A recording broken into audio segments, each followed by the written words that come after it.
Before this video starts, I want to thank everyone for the 1K subs on YouTube. This is just crazy. You guys' support has been amazing. I don't know what to tell you. Just thank you. I didn't think it was even possible to reach that so fast, and you guys made it possible, so a huge thank you. Of course, special shout out to Sohoven, who talked about me in his latest video. This guy's an amazing person, so thank you, brother, and I'll let you guys with the video now. Alright guys, welcome to the new video. Today is gonna be about hunter weapons and more importantly, the priority for them, right? Which one you should craft first, which one you shouldn't craft at all, and all that stuff. I'm gonna make it into a tier list, so it's understandable. 4 tiers: must have, good, decent, no thanks. It's self-explanatory, right? I'm gonna rank it from the bottom to the top, obviously. And yeah, let's get into it. Little disclaimer though, I'm not saying I'm a god or anything. I could be wrong. You could need to craft another weapon than the ones I'm telling you. One thing to note is that obviously if I put 2 weapons in must have, you should craft the one you have the hunter for. Or like you have the most dupe on the hunter, right? It's obvious. Like, don't craft a weapon that's in good if you don't have the hunter, or if you have a hunter that's in decent that has 5 dupes. Like, obviously, I'm asking you to think and to analyze that it's not just a dumb tier list where you just go one by one. Oh, I have that one, then I'll do the next one. No, just check your hunters and see what's good, what's not for you, right? Now that it's out of the way, we can start.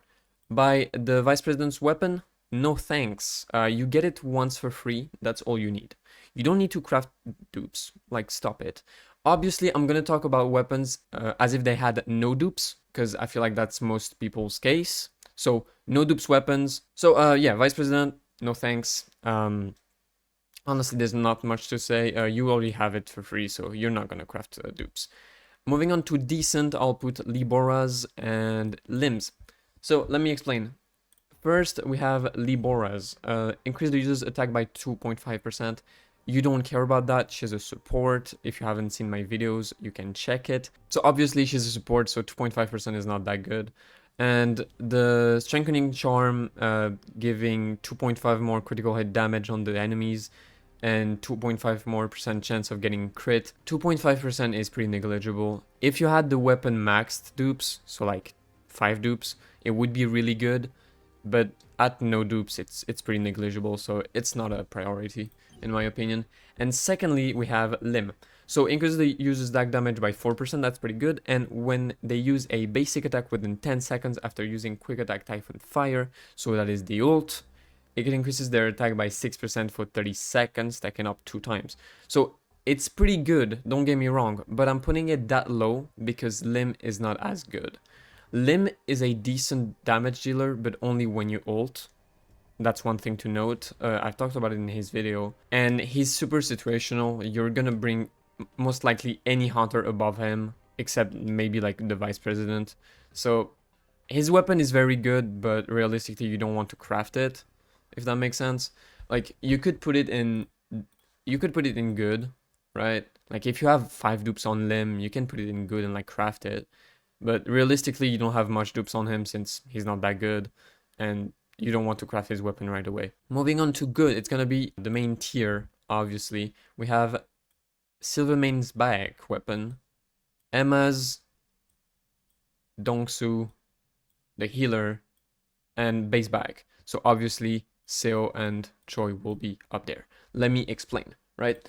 So I'm gonna talk about Seo's and Choi first, so I can explain why the others are below. It's because both of their weapons are just broken, right? So increase the user's critical hit damage by 5%, that's decent. And whenever you use your skills, increase the critical hit damage by 1%, stacking up to 20 times. You get 25% crit damage just by playing. This is just crazy, right? Like, you get 5 and then 20 more. Her weapon is by far the best weapon. It should have a tier on its own. Like, it's even better than Choi's, if I'm being honest. So, Seo's weapon, by far the best. And yeah, no doubt, just once you can craft one weapon, it should be Seo's. Secondly, Choi's weapon increases user's attack by 5%. Choi's scales a lot of attack because of his passive and all that, so 5% is huge. And whenever the target's Choi's attack in is burnt, you will decrease the defense by 7% for 5 seconds. A huge damage boost, so that's why it's up there. Then we have the ones that are in good, being bikes. Increases the light damage, pretty good, but like I said, he's not really a damage dealer. Having more damage is fine, but it's not his sole purpose. And then when attacking target with white flame effect, increase the user's defense by 5% for 20 seconds. That's decent, but like 5% is not crazy good either. You increase your damage, you don't really care about that much, if that makes sense. For the healer, increase the user's HP by 2.5%, so he heals better, obviously. And then whenever you use the Heavenly Blessing, the users and the team members' damage dealt increases by 4%. That's pretty cool because it buffs the whole team. So you ult, that's his ult, right? So you ult and then you just full send with your team. Pretty good. Emma, increase the damage dealt to targets affected by the break effect by 4%. It's good, but it's only when the enemy is broken, so you have to be aware of that.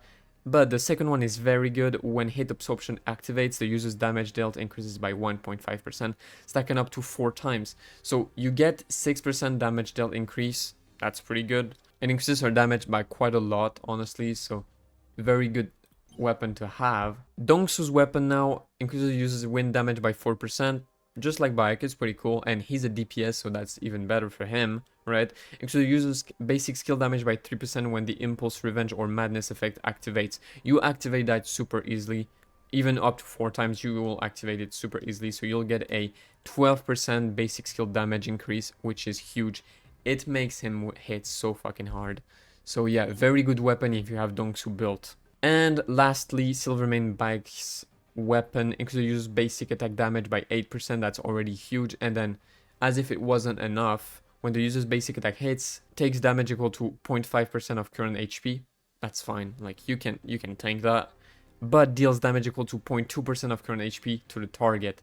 So the damage this deals on top of the damage he deals himself is just crazy. So that's probably one of the best. It's close to being a must-have. Like if you have Silvermane Bayek built, you must have his weapon. That's one thing. So that's the final tier list. Another disclaimer I want to say, obviously, is that if you have a really strong hunter, like a lot of dupes, like if you have Lim with a lot of dupes, his weapon is gonna be in good or in must have for you, right?